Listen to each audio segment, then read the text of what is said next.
going on, Blues? Welcome back to Life as an Evertonian. Just over 2 hours to go until kickoff. This is our pre-match review against Man United in the USA Premier League Summer Series. Our third game over in the States. What are we going to see tonight? What are we expected to see?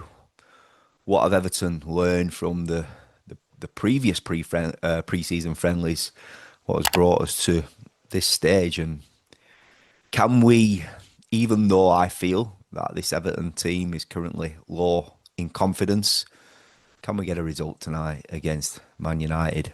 Um, I hope we can, because we need to build a little bit of momentum building up towards the start of the Premier League season. We've got that massive, let's be honest, it is a massive game next week against Roma, because we're playing at the Hill Dickinson Stadium for the first time properly, albeit I know we had a behind closed doors friendly against Port Vale.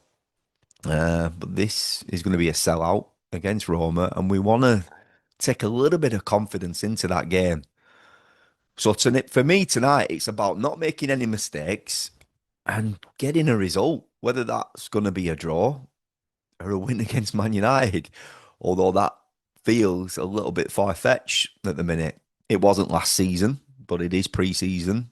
We haven't brought in a significant amount of numbers in terms of the players that have left. We haven't got a robust squad. The squad uh, is very thin.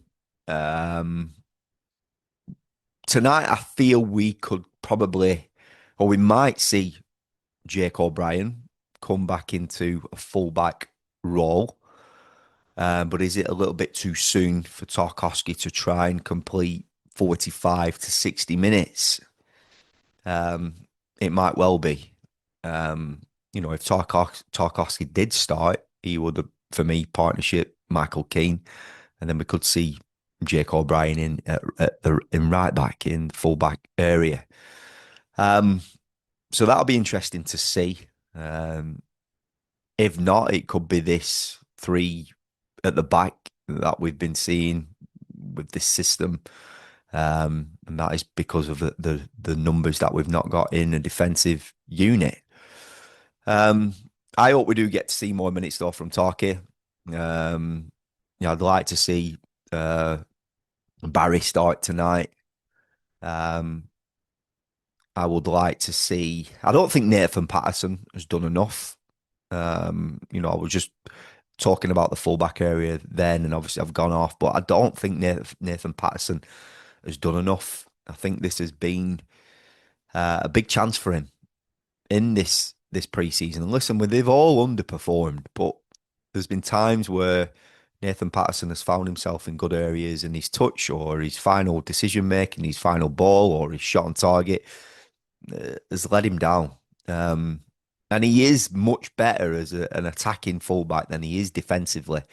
He had a woeful display in a defensive capacity against Bournemouth, um, and he didn't really do a lot right against West Ham.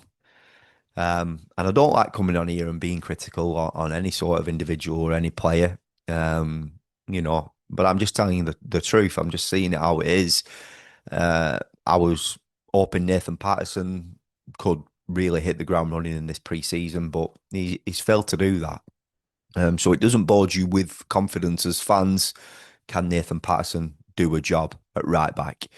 While obviously Seamus is trying to find match fitness, and obviously where we've been short in numbers in a central defensive unit.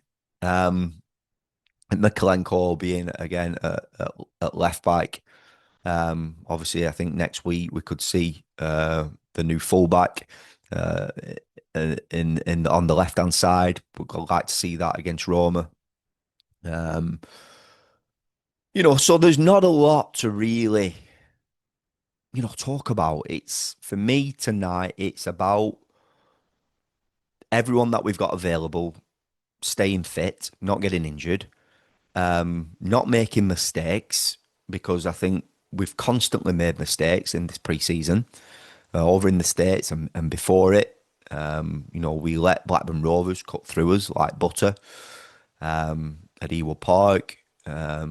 We made it really difficult for ourselves at Aki Stanley, albeit getting back into the game because of a penalty from Isaac Heath coming on and showing good feet to win a penalty. It was poor against Bournemouth, behind the closed doors, friendly against Vale. We've not really seen it, just a little bits of highlights, but we made that difficult for ourselves. We went down there. We had to come back into it. With a really good, well worked goal. To be fair, Nathan Patterson pulled the ball back, made it square. Alcaraz's hit it in the bottom bin. Jimmy Gardner's got a free kick, but we haven't been creating a lot of chances. And I'd like us tonight to just try and create a few more chances and stop making mistakes. So, Blues, let me know your thoughts. How do we find ourselves getting a result tonight? Because I've been harping on about this all pre-season. For me, obviously, it's about getting minutes in the legs, getting that match fitness. Sometimes it's not about how well you can play, but it's about getting that result. If Everton went over there in the States and won this tournament, I know it's only a pre-season tournament, but say if they went on to win this tournament, found the form that they had towards the end of last season and brought it into this pre-season and won it and beat Bournemouth and beat West Ham and got a result tonight against Man United and won the group. Everton are putting themselves in the shop window for players wanting to come to the club. It's just all down to statements of intent. And obviously, listen, it's not been that way. It's been far from it. But can we end this pre-season trip to America tonight with a result? Can we get a result against Man United and not make mistakes? So that is it, boys. I'm going to leave it there. I will do my match reaction tomorrow. It's obviously going to finish at midnight. I'm not going to bring the content out there. I'll bring it out tomorrow morning. So, Blues, please feel free to subscribe to the channel if you haven't done so already. Click that bell to turn on post notifications. And I'll see you tomorrow. Peace out, Toffees. Up the Blues.